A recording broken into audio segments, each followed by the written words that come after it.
get lost in pieces. You make me levitate. Somebody said it's fate. Somehow you always fix the broken pieces. You are the only thing that is benefit for me. And you are the only one that I ever thought I need. When I'm with you, I'm better forever with you. Good morning everyone! Another beautiful day here in Boracay. So for today, tingnan natin kung anong gagawin natin. Pero unang-una, mag-breakfast muna tayo. Right, Cyril? What will you have?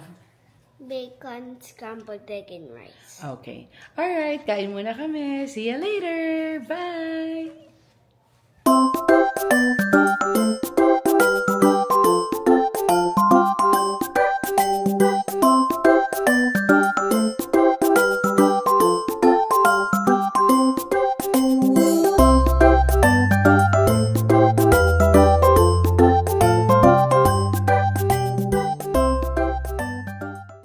Okay, so the other day, napakita ko na sa inyo yung room dito sa Discovery.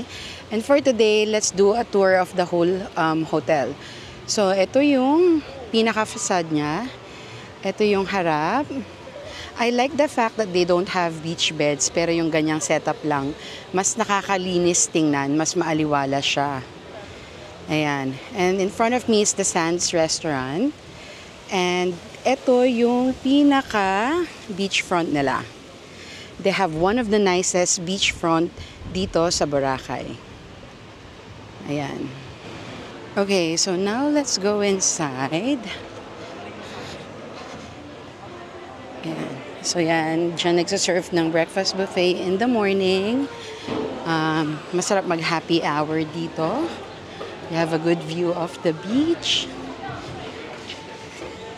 And there.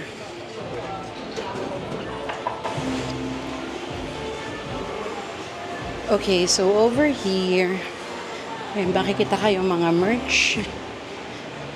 And then, yun yung smoking area. Dito yung guest services or pinaka-reception nila. And this is the kids club. Ayan, maliit lang siya. Ito yung kids area nila. Let me see your dinosaur. Okay. What's over here? Hmm? Oh. Okay.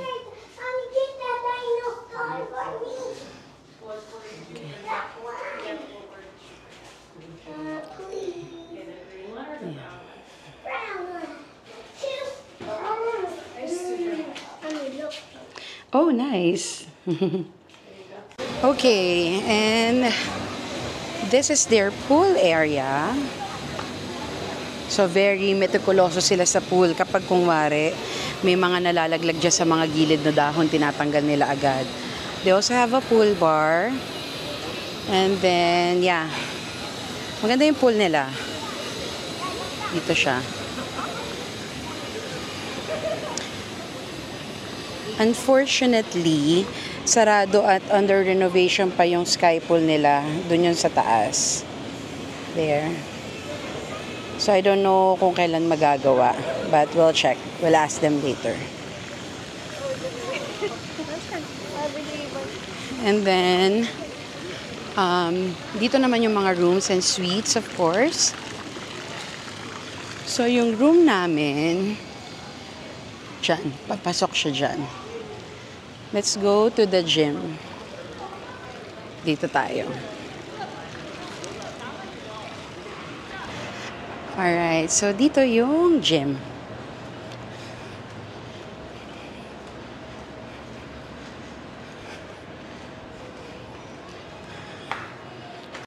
Okay.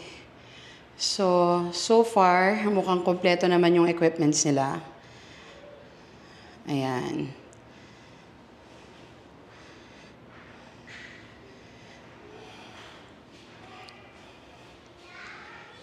Oh my God, the smell of the gym. Amoy goma na bago In fairness, mabango. I like the smell. Ayan.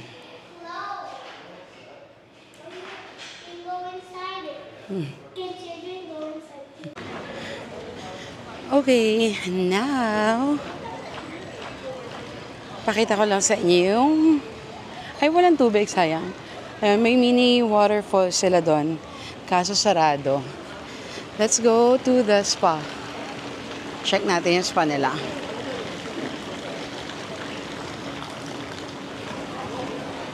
So here from the Sands Restaurant, aakyat lang tayo dito.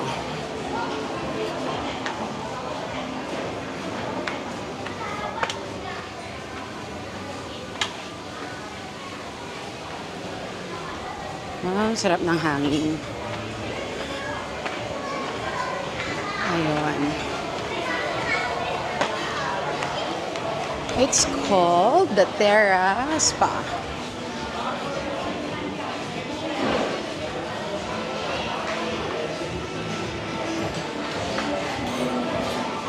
There. Okay. Hello. Yeah. Are these for sale? Oh, ayun. So, meron sila ritong mga for sale items.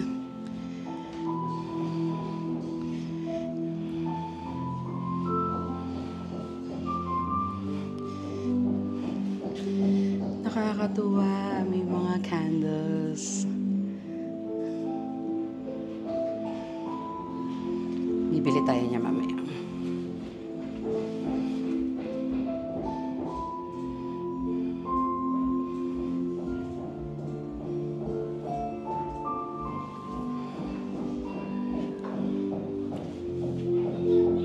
Okay, so this is their list of services.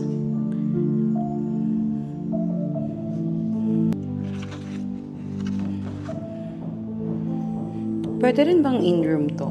Yung massage? Limited services lang po like massage, body massage, and foot massage. Or yung body scrub lang is Okay, so that's it for the spa. I guess I'll go back na to the kids lounge. Samahan na namin doon si Cyril for her activity. So that's it. I'll see you guys later. Bye!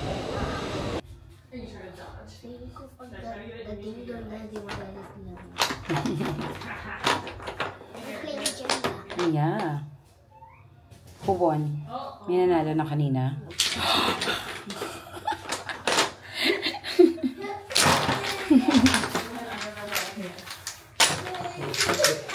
Okay, may activity sila. Bracelet making. Hi, Cyril. My first time in a kids activity after the bracelet.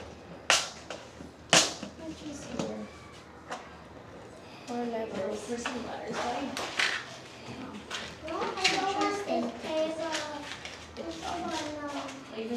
What is your name?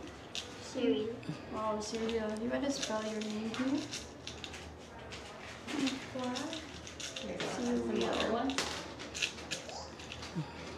Spell your name. It is S.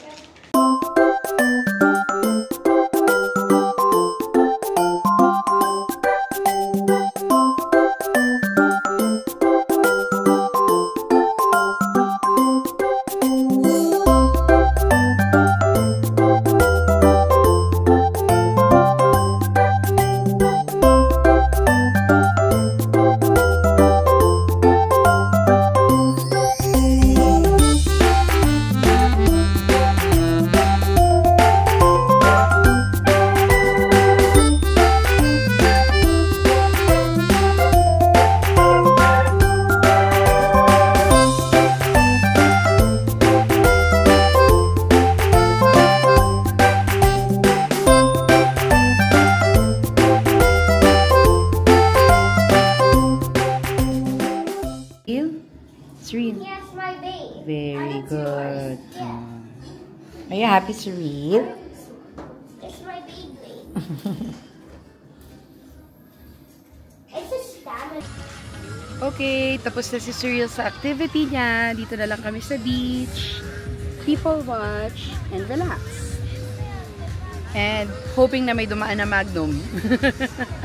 Okay, so while waiting for sunset, fruit shake muna tayo. I have ripe mango. Gusto nyo bang hulaan kung ano yung kay Pipoy? Ang makahula, bibigyan ko ng 500. Okay, text nyo sa akin, dali mo una. In 5, 4, 3, 2, 1. Ang sagot ay watermelon shake. Let's relax. Oh my God. Ang sarap. Ang sarap ng fruit shake nila. Yung watermelon, tinikman ko rin. Tsaka itong mango.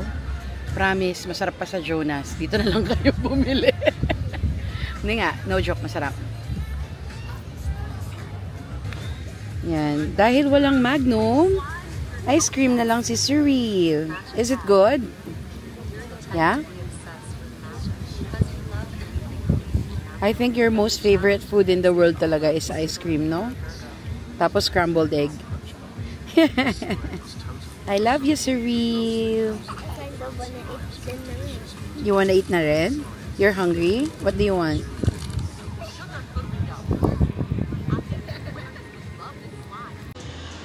Okay, so si Cyril ginutom, kaya andun sila sa loob ni Pipoy. Bawal kasi yung food dito sa labas. Ang pwede lang rito is yung drinks. So anyway, habang wala sila, muni-muni muna tayo. Alam niyo yung pag ganito yung view, di ba? Dami mo naiisip. Dami mong time to reflect. So, isa sa naisip ko recently is success. Ano ba yung definition ng success? Kasi para sa mga tao, iba-iba siya, di ba? But for me, ultimately, success is being able to sleep peacefully at night. So para sa akin, mabigat yon. It's heavy.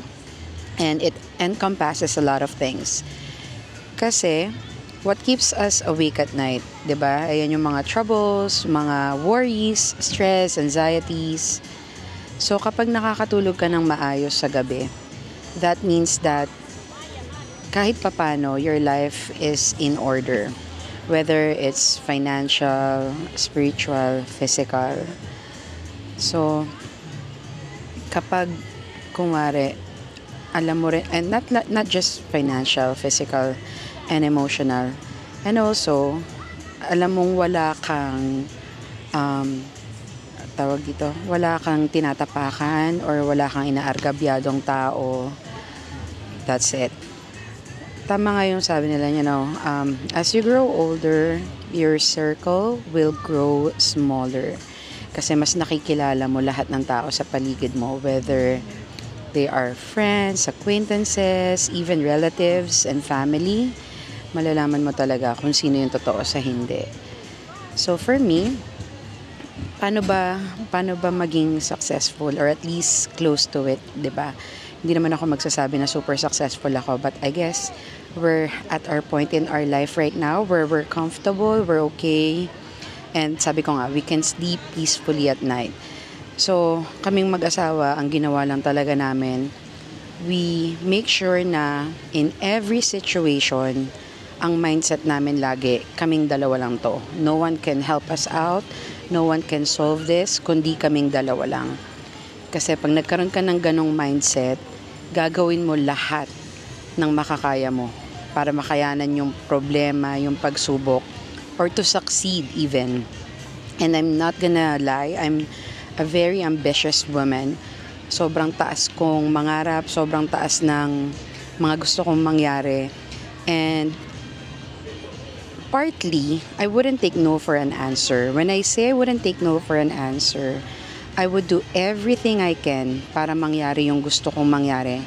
But of course, hindi naman yung may tatapakan ka, may taong sasaktan, hindi ganon.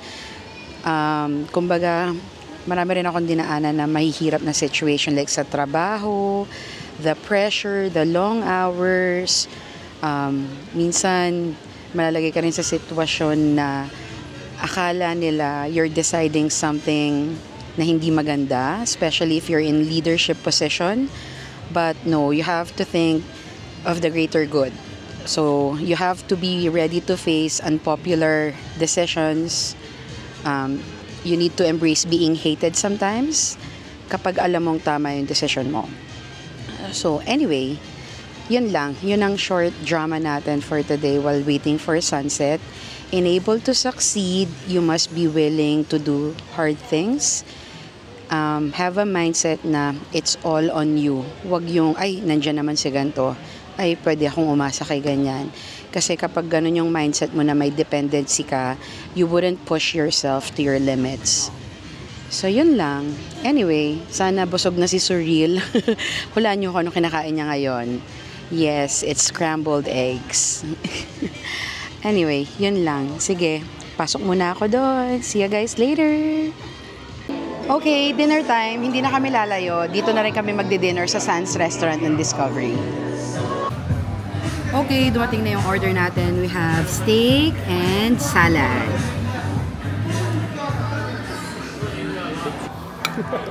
Ang sarap ng steak.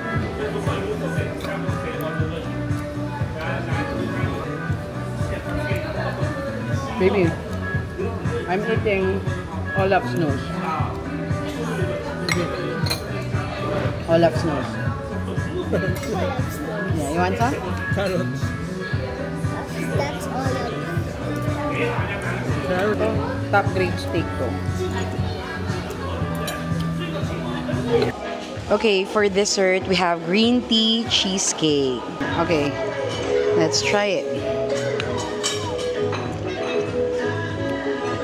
Wow. Asim. Okay, tapos na kaming mag-dinner. So that's it for today. We'll see you tomorrow. Bye!